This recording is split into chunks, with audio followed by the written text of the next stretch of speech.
మంత్రులు మాట్లాడుతూ ఖచ్చితంగా మాకు రెఫరెండంగా వచ్చిందన్నారు. మీకు రెఫరెండంగా వచ్చింది 6 గ్యారంటీల మీద మీకు ఇచ్చిన పవర్ తప్ప మీరు ఇచ్చిన అనేక వాటి హామీ 420 హామీల మీద పవర్ ఇచ్చింది తప్ప ఈ ఒక్క దీని మీదనే మీకు రాలేదు అధ్యక్ష. మేము కూడా ఖచ్చితంగా చెప్తున్నాం. మేము కూడా మీరు ఏదైతే ఇలా భూభారతి పెట్టి భూహారతి చేయబోతున్నారో ఆ భూహారతి మీదనే ఖచ్చితంగా మీరు అనుకున్నట్లయితే ప్రజల ముందుకు మేము వెళ్తాం, మీరు వెళ్తాం. ఖచ్చితంగా ఆ రోజు మళ్ళీ ఏం రెఫరెండం వస్తుందో చూద్దాం. వారు చెప్పారు భూస్వాములు జాగీర్దారులు చాలా మంది ఉన్నారని చెప్పేసి. మరి మీ యొక్క ఈ చట్టంలోనే ఈ యొక్క తెలంగాణ సోషియో ఎకనామిక్ అవుట్బుక్ బుక్లోనే మీరు ఇచ్చారు ఏమని, ఈ రాష్ట్రంలో 25 ఎకరాల కంటే ఎక్కువ ఉన్న వాళ్ళు ఓన్లీ 9,000 మంది ఉన్నారు మాత్రమే అని మీరు లిస్ట్ ఇచ్చారు.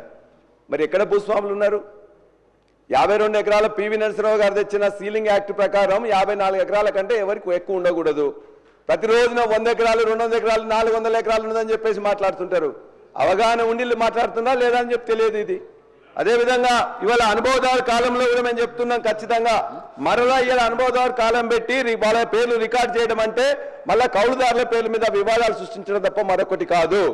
అదేవిధంగా ఇలా ఫౌతీ విషయంలో కూడా ఇవాళ ఫౌతీ విషయంలో కూడా ఇప్పుడే సంజీవ్ రెడ్డి గారు చెప్పారు. మేము ఫౌతీ ధరణిలో పెట్టిన ఫౌతీలో అంతకుముందు ఫౌతీలో ఏముండేది, ఆనాడు విఆర్ఓ కానీ ఆ గ్రామాలకు పోయి 45 రోజుల నోటీస్ ఇచ్చి వాళ్ళందరూ కూర్చొని మాట్లాడుకొని అక్కడికి రమ్మని చెప్పేవాళ్ళు.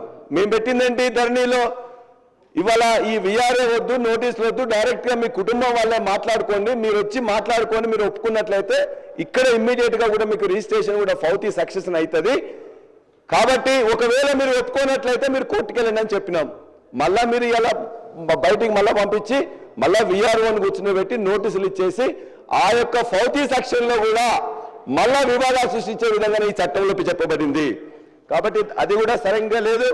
అదేవిధంగా జమాబందీ అని పెట్టిండ్రు. ఎందుకు చేస్తారు అధ్యక్ష జమాబందీ అనేది 2011-12 నుంచి మొత్తం బంద్ అయిపోయింది. ఆ ఊర్లో ఉండే ఆ భూమి స్వరూపం ఎట్లా ఉంది, భూమి యాజమాన్య హక్కులు ఏమైనా మారినాయా, అది తడి ఉందా, కుష్కి ఉందా, నీళ్ళు వస్తున్నాయా, దానికోసం అని చెప్పేసి పెట్టేవాళ్ళు. ఇవాళ మొత్తం తీసేసినాం. మళ్ళా ఇలా జమాబందీ పేరులో మళ్ళొక దుకాణం తెరిచిండ్రు ఇవాళ భూభారతిలో. అంతేకాదు ఇవాళ భూమి స్వరూపం తెలుసుకోవడానికి ఇవాళ ఏఈఓలు ఉన్నారు. 5,000 ఎకరాలకు ఒక చొప్పున ఏఈఓలు 2,600 మందిని గత ప్రభుత్వం రిక్రూట్ చేసింది. వాళ్ళందరూ రికార్డ్ చేసుకుంటున్నారు. ఎందుకు ఈ జమాబందీ? అంతేకాకుండా మాన్యువల్ పహాని అని చెప్పి మళ్ళీ మొదలు పెట్టిండ్రు. మాన్యువల్ పహాని అంటే ప్రతి సంవత్సరం నీకు రికార్డెడే ఉంటుంది. ఆ రికార్డులో దాన్ని రాకుండా మొత్తం మాన్యువల్ పహాని చెప్పి ఎండాకాలంలో మళ్ళా కూర్చొని వాళ్ళు మళ్ళీ ఉన్న పట్వారీ కానీ లేకపోతే విఆర్ఓ రాసి మళ్ళా అదొక దుకాణం. ఫౌతీ కానీ మ్యుటేషన్ కానీ ఇవన్నీ కూడా మళ్ళా కొత్త దుకాణాలు తెరిచింది తప్ప మరొకటి కాదు. వాటి దయచేసి మీ అందరం కూడా మేము